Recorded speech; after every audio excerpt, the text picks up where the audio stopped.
భగవంతుడు శిక్ష వేశాడని గొల్లవాళ్ళ చేత తీర్థిస్తున్నాక మరి 100 మంది పిల్లలు వాళ్ళు ఎదురైనారు.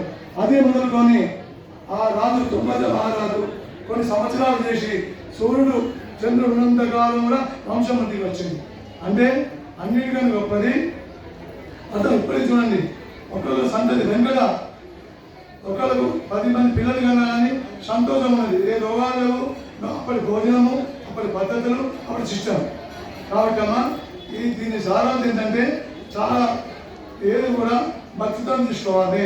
తీర్థ పదాలు పేరు తీసుకున్నప్పుడు కూడా శ్రద్ధలు చేసుకున్నట్టయితే విష్ణుమూర్తి యొక్క అనుగ్రహం ఉంటుందని చెప్పేసి ఈ 5 అధ్యాయాలు కూడా సూత మహాముని శౌనకాది మహాములకు వినిపించిన కథలు విష్ణులోకంలో విష్ణుమూర్తి నారద మహామునికి చెప్పినటువంటి 5 అధ్యాయాలు కూడా కథ సమాప్త. సత్య భగవానికి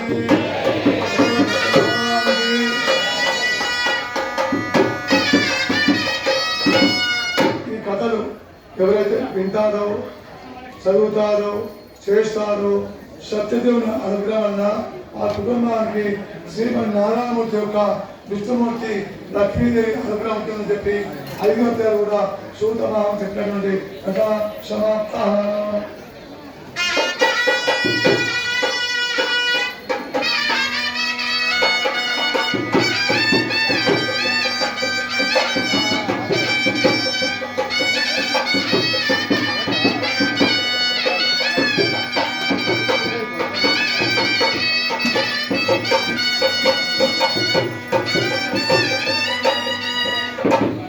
అమ్మా ఇప్పుడు మీరు అధ్యాయానికి అశ్విని అధ్యాయం పెట్టుకోండి, సపాది మీద పెట్టుకోండి.